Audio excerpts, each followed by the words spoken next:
What up, though? This is Knockouts and Three Counts, and it isn't Thursday, but we got some business to handle on Thursday. So we're coming at you a day early. Tonight, we are joined by the return of our guy, Kenny the Boss Cross, fresh off of that bloodbath that he just had last weekend inside XFC against tough Bellator veteran Emmanuel Sanchez. But before we get to that, you already know what the deal is. You got to talk to you about our sponsors who bring you this fine show.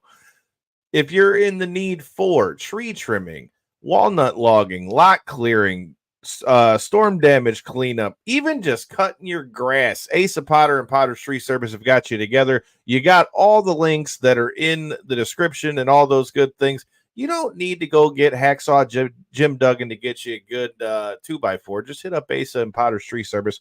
Tell them Knockouts and Three Counts sent you, and I promise you, you're going to enjoy the show. There we go.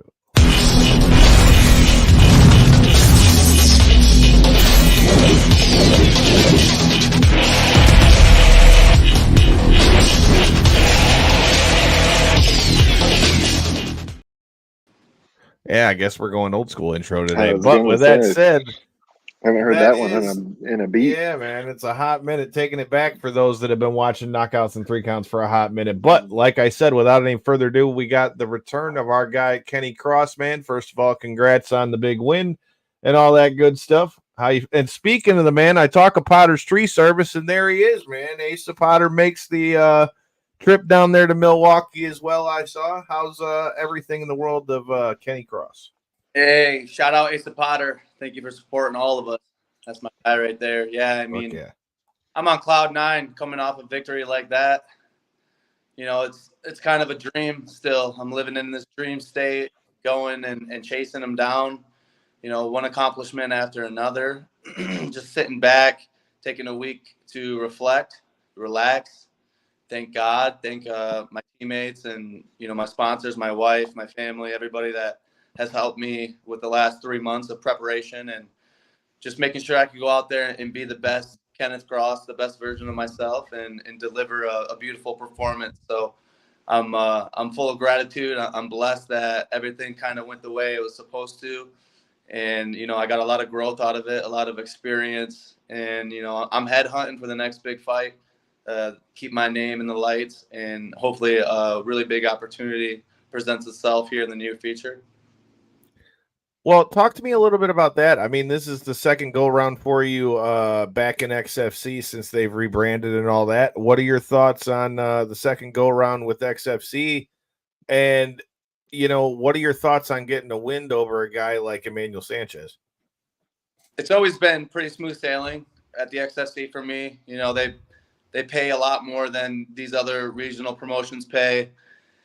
Their production is on a really high level. It's real professional. And, you know, the cage is my only complaint, but fighting in a tiny cage like that, you can't get that kind of experience unless you've been in it. So I think that gives me an advantage moving forward. The more time you spend in a chicken coop battle, dude, that's trying to take your head off. And I'm trying to do the same. You know, it's only going to be a recipe for a great fight and certain intangibles that you're never going to have unless you go in there and you face that kind of challenges and move around in something so small.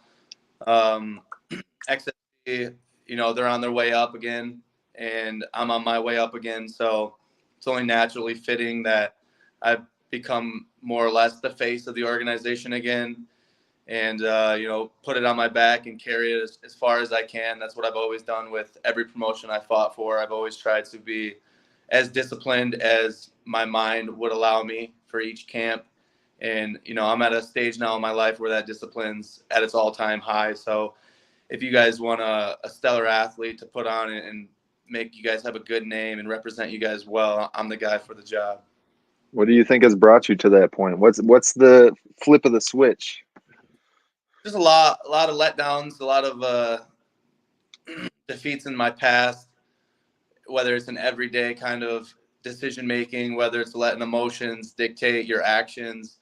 And it kind of just snowballs from there. If you can stay in control of the sails of your mind, then you can go and, you know, put in that extra couple hours of work level up, step up your competition. Your ego goes away, take away all the things that the devil wants you to worship, and start really focusing on what God wants you to really worship, and to understand why we're here on this earth, and everything that you can do to carry yourself in these kind of lights will show you your path. And I think that I'm just fortunate enough to have opened my eyes and seen where my journey is supposed to lead, aside from where it could lead if I just let everything crumble. But at the end of the day, you're responsible for your own actions, no matter where you come from, no matter what you have. And I think I've just really started to ascend in every aspect of my life. And it's come down to wanting to have a family and wanting to be able to provide and give my wife an amazing life, as she has helped me with so much, just finding myself and having someone really truly believe in every aspect of who I am and what I'm capable of doing. So I just want to give back, and I want to not take for granted the love and support from everybody that's helping me this far. Totally respect that, and that's something I wanted to talk to you about. Me being a God guy myself, talk to me about the change in mindset, because the guy that I hear now is a lot different than the guy who came to see us in the studio looking like a cross between Hulk Hogan and Randy Savage. So talk to me a little bit about that, and how has the mindset change helped you inside the cage? That guy's he's still here. He's still in me. I'm an entertainer. This is the entertainment business. And it's just finding myself, being more confident in who I am and what I value, what I spend my time on, and how I speak to myself. When I moved out to Vegas a year and a half ago, I had a buddy with me, Zane Corey, and he wanted to go to a church. And I was like, I'm down to go to church. My dad used to make me go to church all the time as a kid. I've spent my time in the church listening, trying not to fall asleep. But now, as an adult, I'm choosing to go to church because I know I'm blessed, even though I might not be where I'm at. It's time for me to start really knowing who the Father is and why I am the way I am, and how I have so many gifts that I have to show the world. And God uses each person kind of in his own way, that he based him off of his own image as you're created. So, finding my true self and my true self-worth, and just leaning into Jesus Christ and thanking him for everything that's come my way, wins, losses. One of the hardest things I say to find in this world is someone that you are completely in love with, and that you're willing to have hard conversations with, and grow and try to become the best version of yourself without changing the other person too much, but allowing God to kind of form that person as you guys grow together into one person. So I've already won because God paid for my sins. I've already won because I found the love of my life. I've already won because of the family that I have around me, and who I can count on, and who I can go to if I'm happy or if I'm sad, and find the right words to cheer me up. It's lonely out here. They say it's lonely at the top, but it's really lonely in the middle. And trying to climb to the top, you're going to lose friends. You're not going to have a social life. As a kid, I just thought it was all about social life. I never wanted to be by myself. And that's something that I've learned, is like being with myself and being with God. My wife goes to work all day, and I train only for a few hours a day. So I have a lot of time to invest into whatever I want, and just finding the right proper things to spend my time has really shown me what I can achieve, show me where I'm at, where I've come from. And, I just don't let things get to me. A lot of people have their opinions, and they'll judge you or whatever, but all that kind of stuff isn't for me. It's, I just keep giving it up to God and Jesus Christ, and just saying like, yo, this is a tough weight cut, but I know that you're going to help me through it. This is a tough fight, but I know that you have my back, and I've prayed for these moments and to be in the light. So like, let me shine so I can give you all the praise and all the glory, and, spend my time on earth the best that I can, and try to change people's lives, whether that's helping them follow Jesus or helping kids think that there is a higher power and that you're not alone, because, this world's crazy. So if I can shed a little bit of light on coming from nothing, and, having big dreams, and that you can achieve it. I totally respect that. Like I said, anybody that's followed our show for any amount of time, I got saved probably wow, 11 years ago now. Shortly after I had stomach surgery and all that stuff. And as somebody that's competed myself, I definitely can understand why that can change your mindset and all that stuff. But with that said, man, I like what I'm hearing with all that stuff right now, but you got to tell me, dude, talk to me about this fight against Emmanuel Sanchez. What were your thoughts on the performance? And I guess the most obvious question, is this the bloodiest fight you've ever been in? By far the bloodiest. Yeah, it was actually pretty exciting. Once those fluids started flowing, I could tell that it was a different fight for this guy, that no matter what game plan he had coming in, as soon as his face was leaking like that this was my fight to win. Going into the fight, warming up backstage, just kept it light, stayed positive. I was watching the fights. I was kind of on my legs for a few hours, so my legs felt a little dead, but I was going in there. I envisioned him dropping like a sack of potatoes, and me standing above him, just looking down on him. And when we got in there, a lot of intensity, small cage, forces the action. And, I wanted to see what these hands could do. I just got my left arm back 2 weeks prior to this fight, and it's been about a year and a half without my best friend, my lucky left kiss of death. And, I was excited to get in there and just throw and just let the hands fall on his face, put him out there, put the pressure on him. I got into a few nice blitzes and striking sessions where most people would have fell down. Most people couldn't have taken the shots that I hit him with. And I saw a couple times his soul leaving his body, and then he would just find his bearings again. And I'm like, damn, like I imagine him falling. Like this was the part where he was supposed to fall, and he's still in my face, and he's still punching me back. So I'm like, all right, like I got energy. I have a lot of training, I'm ready to go to all out war with this guy and have an entertaining fight. I was just trying to show what I could do. I had that I'll show you feeling to a lot of the people that, were rooting against me, and to all my people that believed in me, that there's a lot of levels that I have yet to show the world. And my striking is something I've always been confident at. A lot of my fights, every time I warmed up, got to warming up on them in the cage, they just fell and it would be over with before, you could see really what I was made of. So performance overall, I'm happy with it. It's not a perfect performance. I don't like the way I finished. I was going all out with a cardio king, and, I made it through, which was a big accomplishment, something that I can, put a feather in my hat to, but I'm not where I want to be. I have a lot to learn. I'm almost 30 years old, just entering my prime. And all I know is that the next 5 fights, they're going to continue to be better than the last one. So as happy as I am with it, I'm excited for the next one. Well, that leads into something else we got to talk about. So obviously that's a big win. I would argue probably one of the biggest of your career, outside of maybe Contender Series or something of that nature. What is next for you? Do you see another fight inside XFC? Are you looking to try to move up to one of the bigger shows? What's next in your crosshairs with that one? Yeah, we're in the talks right now to be drawing up a 2-fight contract with the XFC. So that's kind of what I'm waiting to hear on. Hopefully the UFC is knocking on my door. I have Iridium, great management team to take care of that kind of stuff. I'm happy where I'm at. And as long as I can stay active, stay injury free, I don't have a scratch on my face from that last fight. Either he hits like a girl or I got some tough skin. Obviously, I've actually been hit by girls a lot harder than that. Damn. Yeah, I'm ready for more. I'm really healthy, and I'm about 180 pounds. I got pretty big. This is the biggest I've been, but weight cut ain't nothing. I'll handle my business and get back down to weight and get another, fight of the night bonus.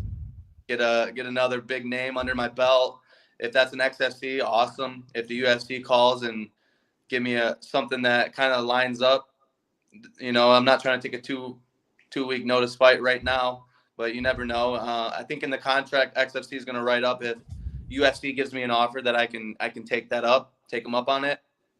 But I enjoy the XFC and what they're about, and the experiences, what they're given, like allowing us to go and play with kids in need or special needs, and the little things like that is just like, you can't buy that kind of stuff.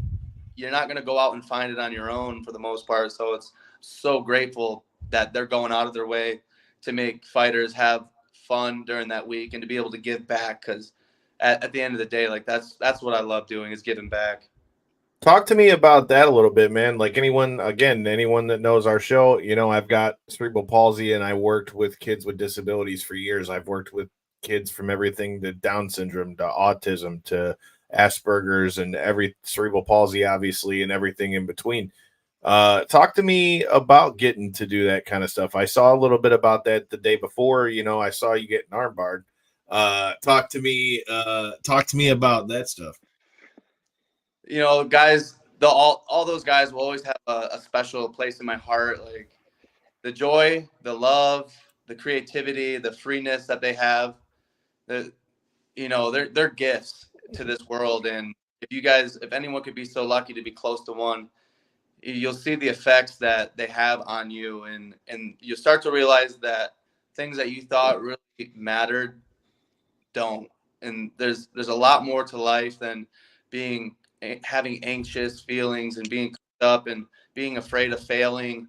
Like these guys will go out and do anything. Like they're not afraid of failure. They're told no, yeah, all the time. But like to be able to go out there and show them like, you guys can do this and look, you're amazing, and they give it right back to you, like just so cheerful and playful. And like one kid kept coming up and like whispering in my ear. I was like, I thought he was gonna give me a kiss, and he's just like, loser.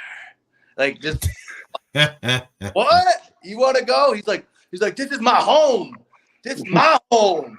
I'm like, let's go, baby. Can't find that. It was awesome. It really took our minds off of the violence, the brutality that we're about to put on each other in a few hours. Hell yeah, dude. Well, speaking of that, did you get to see what fellow Extreme Couture teammate of yours, Justin James, just got to do? That was pretty fun. Oh, yeah. Cool. Yeah, that was amazing. It was sweet. He's like, I won. Yeah, dude, that was so dope. Justin's my man. So, that's the Midwest boys for you right there. And we love to give back and, just fill up your cup with that kind of love, man. Life's beautiful. Hell yeah, man. For those that don't know, he got to step into the cage against a guy who's got autism, I believe. And it was a cool ass thing to see, number one.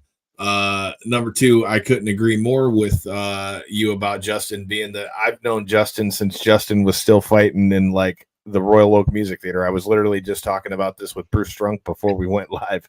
Like I remember being there when him, Miles, Darren, Damon Dyer, and then Jeremy Stevens even came down here to walk out with Miles for that fight, all at the Royal Oak Music Theater. These are fucking old ass days.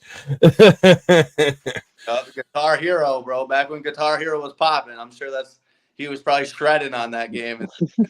Fuck yeah, dude. Just not doing like Zumaya and breaking his wrist right when we're about to go into the fucking World Series. But with that being said, you got to tell me, now that you've been out in Vegas for a while like that, have you, I know you were already tight with Cody and stuff like that, but I know those two always are hitting up some different hunting shit. So have you gotten into any of that since you've been out in Vegas? No, I haven't been shooting any guns, hunting, but I've met some people, got some connections. They want to take me out and shoot. Even back when I was with Darren Cruikshank, he was always trying to take me shooting. And he's got all the guns you could ever want. Yeah.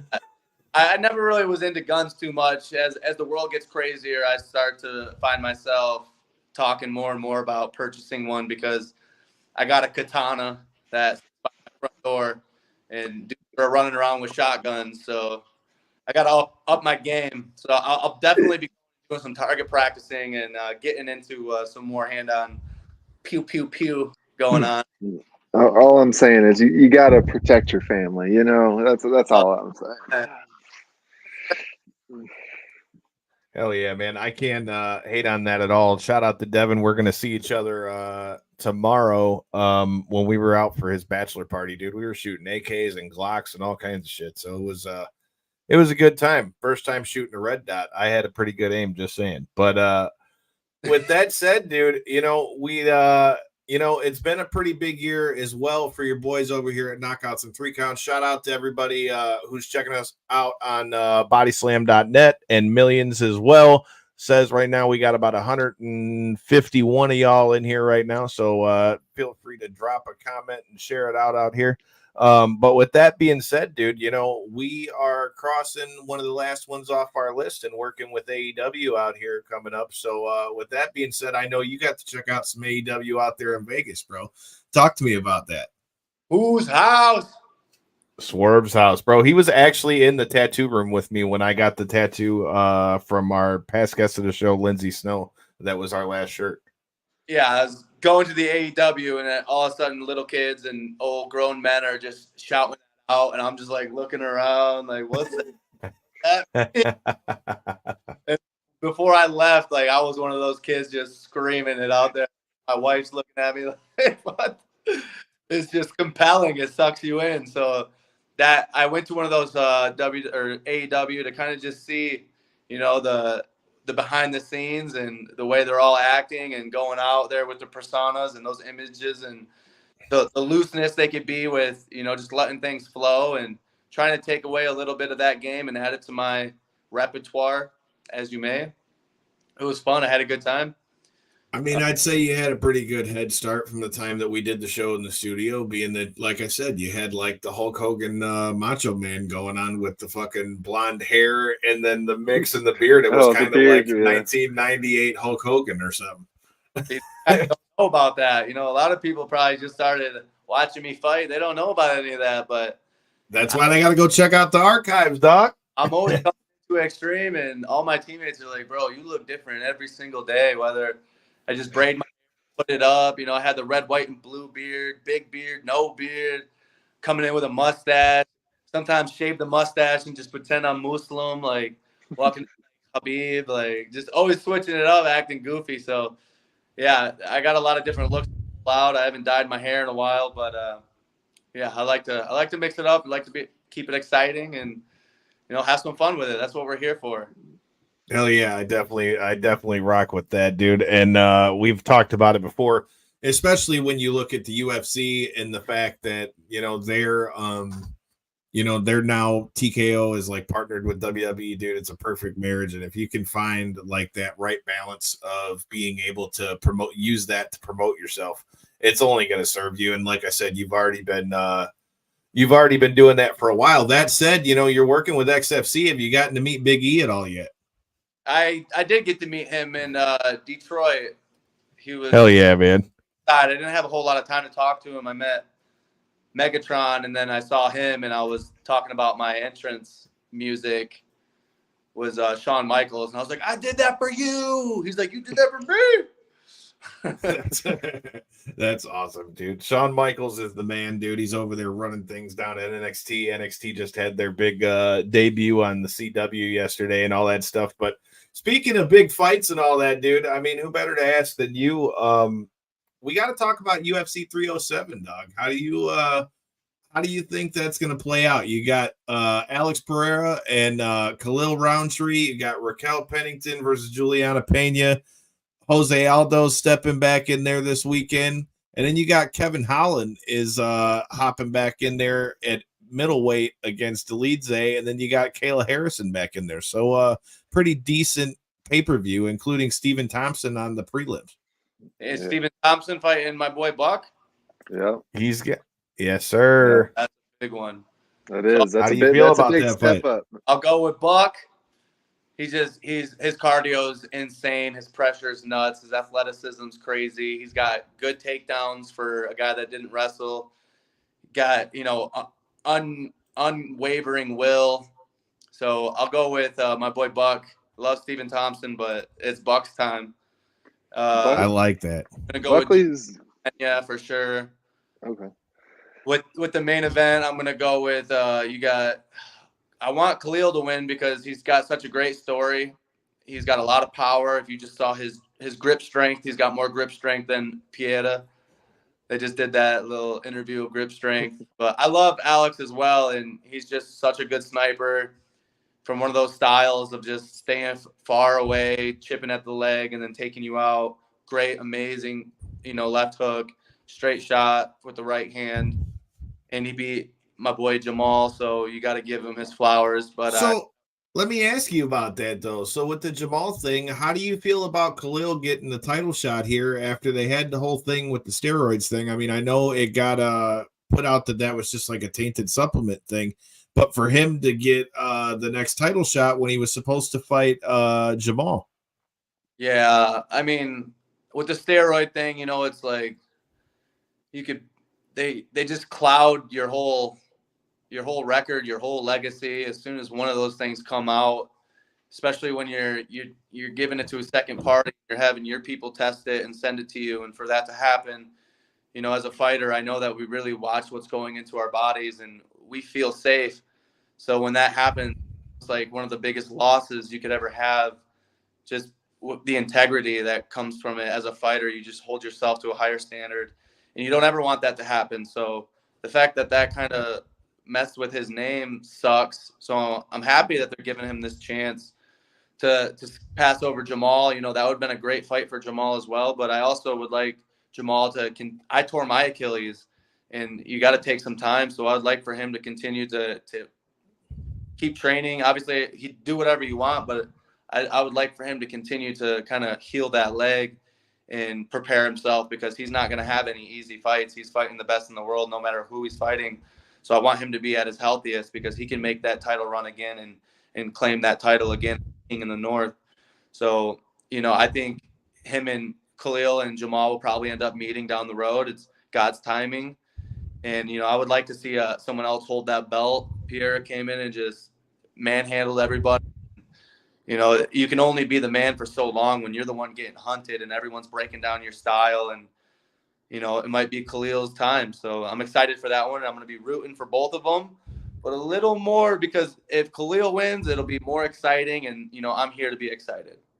You think he can take out Pereira, though? Pereira's been like the KO king out here, bro. Doesn't matter whether it's been 85 or 205. I mean, I read a stat the other day that said in 8 fights, man, in 8 fights in the UFC, he's been able to conquer 2 weight classes like that. I mean, he's done more in his first 8 fights than like McGregor, who it took him 6 to get to the belt.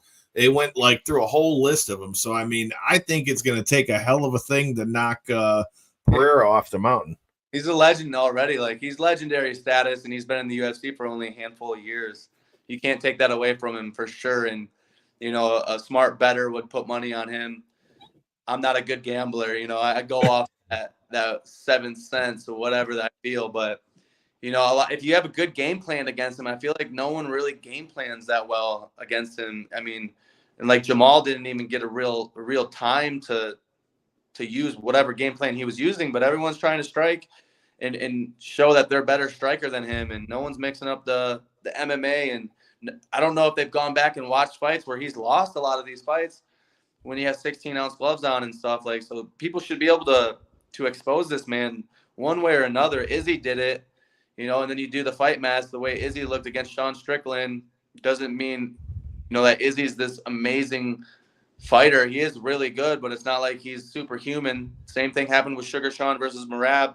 Everybody thought he was superhuman. He couldn't lose. He has this kiss of death in his left hand, but a good game plan nullifies a lot of that stuff and makes you look normal. So hope maybe Khalil could surprise the world, shock the world, and, you know, hopefully he's been working on some of those things that are going to help him get the job done. Corey, I know you got some thoughts on some of these fights. Oh, yeah, that's for sure. I mean, if we're starting at the top, since that was the most recent one broke down, I agree with your analysis. Nobody ever comes into a Poatan fight fighting him in a fight IQ type of way. That being said, Khalil Roundtree's not going to either. He's very much came out and said, I'm not going to switch up shit in this camp. If I forget which one of the podcasts I was watching too, but he basically was on there saying, like, if one of my coaches started recommending me to start wrestling him right now, I'm going to find a coach to replace him. I was like, wow, all right. Right. Like, that's one, like, I get, like, that's not what got you here. You're at the title bout. You're on, what, like a 4 or 5 fight win streak. almost all knockouts, if I'm not mistaken, on this rise. He's looked like a totally different fighter post-COVID.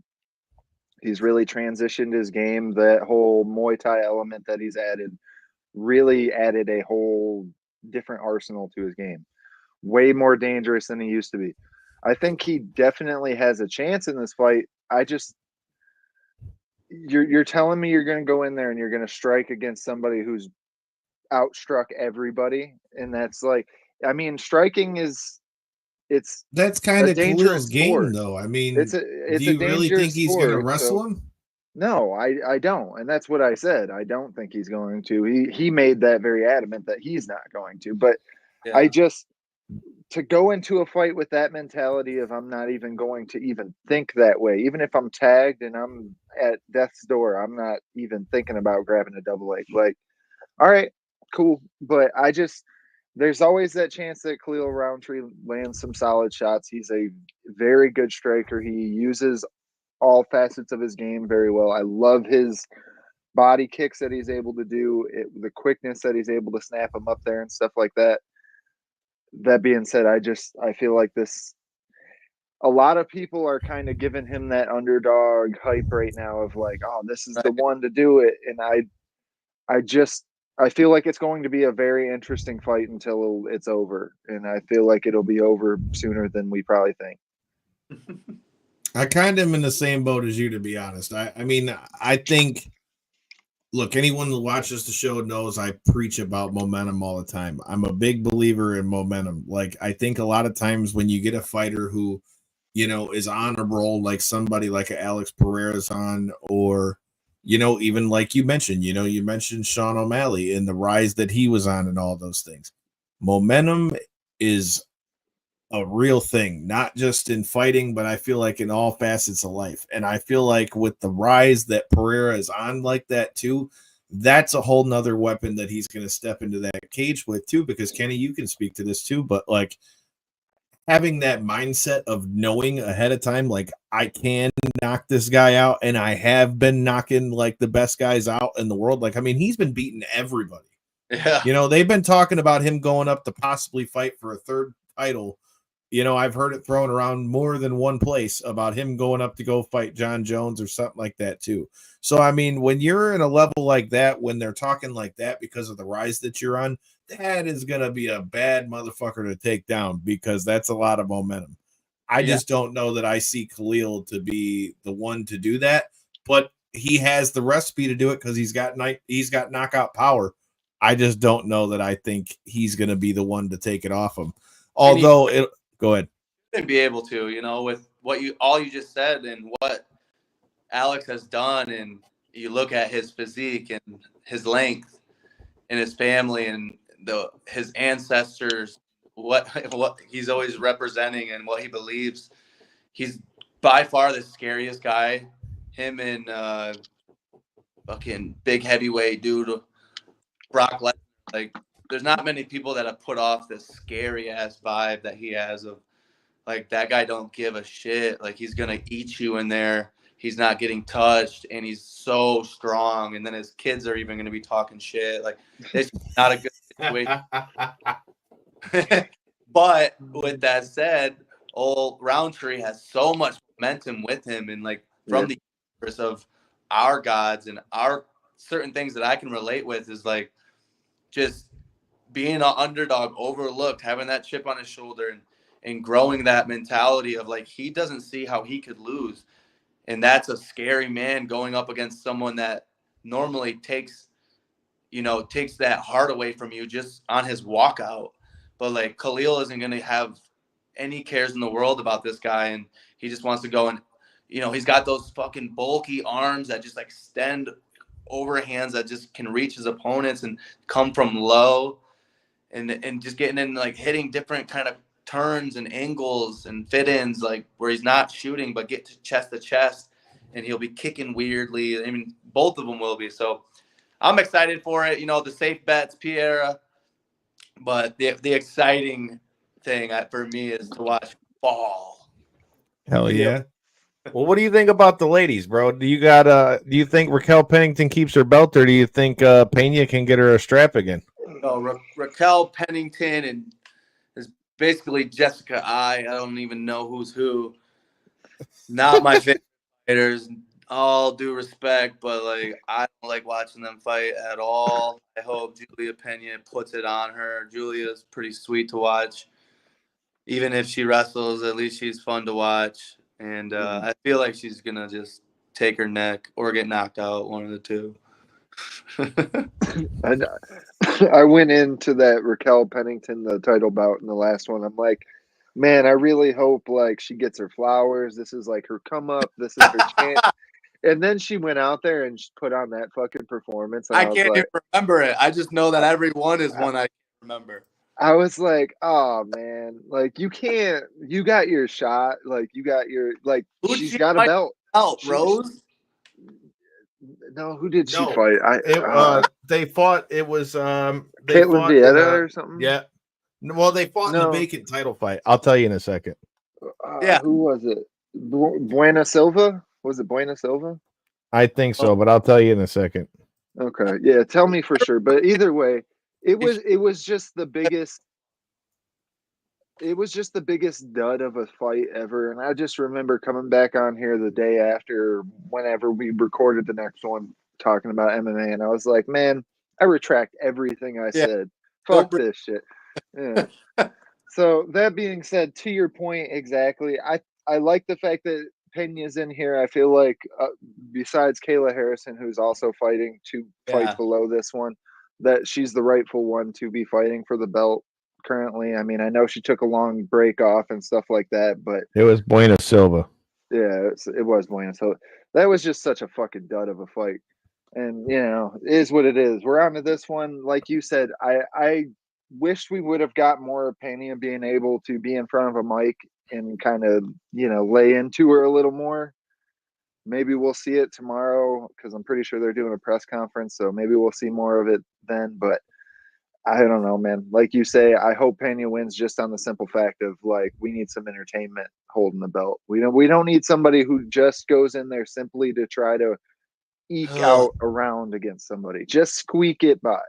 You know I think so. I feel like Pena wins it. I feel like Pena wins this fight too, but I can't lie. Part of me almost feels like the UFC's wanted Pena to stay up there low key because like they were kind of happy when Raquel kind of. Well, no shit. We're a pro wrestling show, so you know I can fucking I can appreciate that as well. So I'm just saying, I feel like for that reason, and think about it, the UFC just lost arguably like their next biggest star when you're talking about like Conor and all that stuff. Conor's not fighting right now. Sugar Sean was like the biggest personality guy that they had in the UFC. Merab just took him out. So, I mean, you need something. And like you said, a lot of the time when it comes to the women's fights, unfortunately, it doesn't always get the same hype as everything else. So, like, for me, I feel like for that reason alone, I think she'd be great. But if you want my honest opinion, just like you just said, I think Kayla Harrison's next up. Like, I think – go ahead. Same weight class? 55? Yeah. Well, no. Kayla. No, they're at 35. 35 now. Oh, God. Yeah, Kayla Harris. I'm waiting for her to get the belt because she's not even like crazy on the mic, but she's aggressive on the mic. Like, yeah, I respected what she said in there. She's like, "Look, I came here to win the title. Period. I want all the smoke. I'll fuck all of you up. Period." I mean, she went from fighting in the tournament for 3 years. So we're talking 4 fights a year for 3 years. She took that 1 year off and now she's in the UFC. So, I mean, I bet she's ready to get back to that, you know, let's get them going. And to be honest with you, if she wins this one, I mean, I know we're skipping over the Jose Aldo fight for a second, but we'll talk about that in a second. Yeah, if she wins this one, she is the next contender for the belt. I mean, there's no one else in the division that's bringing the type of attention that she is currently. Facts. 100%. All right, you talked about it, dude. I'm happy. Look, man, I'm an old school guy, so the fact that I get to see Jose Aldo inside a cage again is not a bad thing at all to me. It hurt my feelings to watch what happened to him when we went and watched him fight here in Detroit, but I always love to see the the King of Rio get back inside the cage. Kenny, you think he's taking out Mario Bautista, or you think they're trying to feed the old legend to Batista? That Mario kid is how many fights does he have in the UFC? Like 2, 3? No, Yeah, not many. No, he's got more like than that. 6 to 7. I was gonna say 5 or 6. Yeah, I mean that gets you to the next level. If he had 3, I would definitely say Aldo. But when you get up to 6, you really kind of settled in there and made a name for you. I'm about to make a name for myself here, boy. But I would like to lean towards Aldo. I don't know how many more fights he has left, and now that his rivalry with McGregor is over, I'm a huge Aldo fan. So that'd be cool if he could hit him with the Chad Mendez knee to the face, something sweet, get another KO before we were off. all wrong. He's got 11 in the UFC. Oh, I knew it was. That's why I was trying to look it up, because I knew I was kind of understating it even with my 7. He's been on a run, though. He's, like you said, I mean, he's had a lot of energy. He's been real exciting in the last fights. Like, I think that's why they put this fight together. But, I mean, again, I still stick by what I said. Jose Aldo is not going to back down from that guy, and he's going to try to kick his fucking head into the third row. It's going to be like the Sanchez fight I just had. Like, you're going to have to put him out because that guy has too much experience. He's so strong-willed, really fast, durable, and he's going to be coming forward. So, Homeboy's going to have to knock his lights out, or Aldo's going to probably end up, edging him out, hurting him a little bit, staying in his face, and becoming too much. But also the guy does have 11 fights in the UFC. He's basically that as well. Once you get to a certain level, it kind of doesn't matter anymore. Once you've seen enough things, it's just another human in front of you. Yeah, it becomes a mental battle at that point, as long as you don't see him like as a big opponent. That was something I was going to ask you earlier about with the Emmanuel Sanchez fight, because I feel like that was another type of potential opponent where you're like, man, I've seen this guy, dot to dot, blot to blot, and it's like been watching him, for years now, and to take on these type of guys. I mean, that's what MMA essentially almost always ends up being, is the young guys trying to take on the old, trying to eat the older. It's how it's always been. But in this like particular that in pro wrestling too.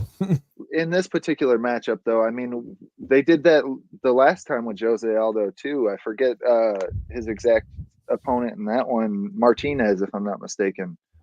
Why can't I think of his first name? He was on a tear as well. He was that next guy. Martinez. Yeah, Jonathan Martinez. He was that next guy as well, and that was the return of Jose Aldo. He's just coming to potentially fight out his contract. Yeah. Well, we see that it's not really how it worked out. He's now signed on to another one and taking on another young up-and-comer. We'll see how it plays out. I feel like Mario Bautista is a little more well-rounded. I am familiar with his game and stuff. He's one of those guys that's like really grimy. If you give him an opportunity to find like a sub or something like that, he usually takes him. He's not particularly known for his knockout power. He gets a good amount of decision victories, but exciting ones. It's not like he drags out a victory. He brings it to people the whole time. We'll see if he's able to do that against somebody like Jose Aldo. We've also seen Jose Aldo's kind of turned away from the kicks in like the last 5 years of his fighting career. I've been saying it for years. If he can bring that back, I think we'll see a totally the leg kicks he used to have, bro. I always think back to his fight against Faber and how he like just kicked his fucking leg off. That's what Martinez was really known for, though, was leg kicks, and he did a great job of stifling that and bringing his offense on top of that. So that being said, I feel like that fight's a real toss-up. Heart says Aldo because, I've been a fan of him for years, but I feel like Mario Bautista might just be that step in his, he's at that point. Yeah, like you say, it is a good matchup. Like I said, I think this card is underrated. In the last fight we're going to talk about, Kevin Holland goes back up to 85. This dude is just chasing the bag. Kevin Holland against Roman Dolidze. I feel like this fight's going to be interesting, dude. I feel like even though we saw a lot of grappling from Roman Dolidze in his last fight, I feel like Kevin Holland's going to turn this into a brawl of a fight, I feel like. I don't see this being like too wrestling heavy or anything like that. Roman Dolidze got a win in his last fight. But I feel like Kevin Nolan's going to make it nasty. What do you think, bro? Yeah, I mean, Kevin's moving back up. Roman's a big dude. He's an extreme boy. I see him all the time sparring with Sean and all the big guys, all the big scary dudes at Extreme. And he's got that new hairline now too, so he's probably a little extra fast, a little extra slick.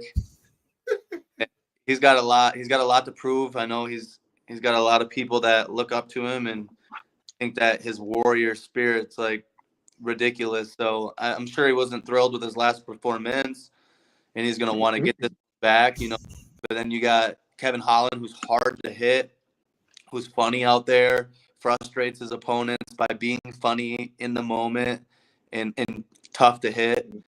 I always love how they keep putting Buckley and Kevin Holland on like the same cards and like bringing them next to each other, because that was such a funny fight to watch. And unfortunately, my boy, rough end of it, but I'm always waiting to see those guys fight each other again and stuff like that. But they just keep matching them up on the same cards, and they just gotta be cordial and say hi to each other. But yeah, I'm gonna go with Roman because I'm an extreme boy, and I want my fellow fighter teammate to pull off the dub, bring some more good energy back into Extreme. It'll be a fun fight to watch for sure. Fuck yeah. Yeah, I definitely get down with that. Yeah, it's a pretty good breakdown, but I feel like Roman Dolidze, he's one of those guys. He was kind of from the beginning of his UFC career, everybody was like, he's going to be one of them guys. He's going to be in the top 5. And I feel like we're finally starting to see him actually turn that corner with his skills. He's actually that's because he's not so worried about being in wars as much. I feel like I think we've seen a lot more maturity of him inside the cage. I feel like, because you watch his first few fights when he was on that roll and kind of like getting his name out there in the UFC. Like realistically, if we're really being honest, like he was getting in wars every fight, and you quickly realize when you're fighting at a level like that in the UFC, bro, you can't. Like, you can only do that so much. I mean, obviously, Pereira's doing that in a lot of fights, but I mean, he's known for being the big striking guy. I think Dolidze is finally starting to mature more as a fighter and lean into that in his fights, which served him well as in his last fight. Yeah, I mean, unfortunately, he was able to dominate my boy Anthony Smith. Made him look like he wasn't even there, essentially, and that was a rough one to watch for sure. But that being said, I like what you say, Kyle. I think Kevin Holland, he always finds a way when fights do get drugged to the ground to chase these submissions, make it exciting. Even if he doesn't end up finding them, he always is like tying up an arm, tying up the neck, throwing up triangle. He's always active from down there. And I think if we do see that more mature fight style, the takedown heavy, because that's the one thing he does struggle with is the wrestling side. He's good once he's on his back, but he struggles resisting being on his back, I guess. But I think the Dolidze is going to go for a fair amount of takedowns, land some damage, and I feel like Kevin Holland is going to throw up a bunch of submission attempts. I don't know if he's going to land them. That's how I see the fight playing out. I don't know who necessarily wins. I just see a bunch of submission attempts coming from Kevin Holland from the ground. Yeah. Can't argue that, dude. All I know is this is going to be a sleeper card, dude. Really looking forward to it. Kenny, you already know the deal, man. It's always good to have you on the show and all those things. I'm coming out to Vegas next year, all right? Up in Vegas. So we gotta kick it and link up. Last time I came through there and had Gil kicking my ass next to John Moxley and all that stuff. So yeah, it was good times in Vegas. So when I come out there to Vegas, dude, we gotta hook it up. Yeah, you come. We got a room open for you, so save yourself some money and stay here at the Cross Express. I'll definitely be down there at some point for sure. I plan on it because I got to link up with another Extreme Couture guy and our guy Chris Cale. Man, he told us from Five Finger, he's like, bro, when you come down to Vegas, you got to shoot me a line. So who knows what the hell that's going to get into? Who knows? Maybe we'll end up seeing some comedy. But all I do know is I'm ready to see what's next from Kenny Cross inside the cage. Dude, I always appreciate the time and glad to see you doing well. Thank you so much. I appreciate you guys setting this back up so we could do a little fight breakdown, you know, actually be hydrated for once and have a cool conversation.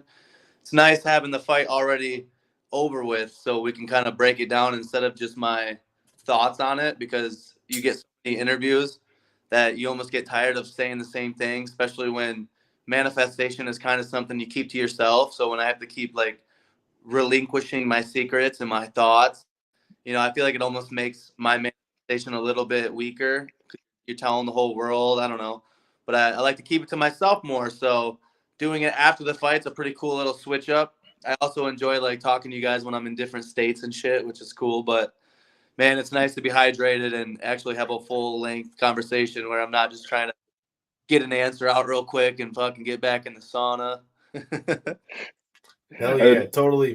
We appreciate you doing the time with that stuff though. Because I'm a drinking ass. I'm always during the show. I'm just slamming the drink every 2 minutes. Exactly. I'm like, I went and got an energy drink. I'm like, I'm gonna be drinking an energy drink during this too. I feel bad, man. Some of the times we'll have people on, and I'm like, dude, I know they're going through it right now. You're like, hold on. Hey, man, we were having to ask yesterday, since we had Caleb Conley on talking about all things ICP, bro. We had to find out what his favorite Faygo flavor was, bro. You know, we had to, speaking of drinks, had to get it. Favorite Faygo. Yeah.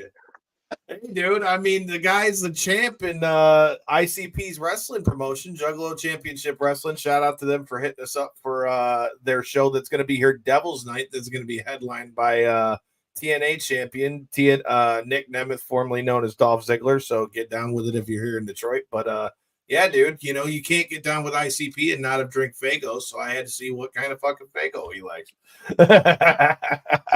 Since we're on that topic, can I have a quick moment of silence for my 60-40?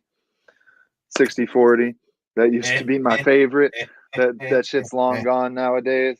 Can't find it nowhere. Corey, we're getting fucking old, dude. All right. Just the fact that the first pay-per-view I ever watched. Yeah, you never had 60-40 Faygo? It was like Faygo squirt, basically. Okay. That shit was so good. It might ring a bell.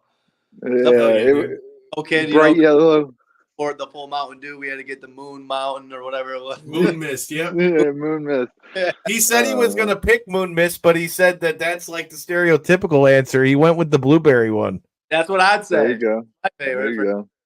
See, Caleb Conley knows, but hell yeah, we know what time it is. And if you guys are new here, make sure you check out that with Caleb Conley and talking about heels on stars and all that stuff as well. But until next time and in the in-between time, and if you are at AEW, it may be Swerve's house, but make sure you're looking out for knockouts and 3 counts. Until next time and in the in-between time, peace.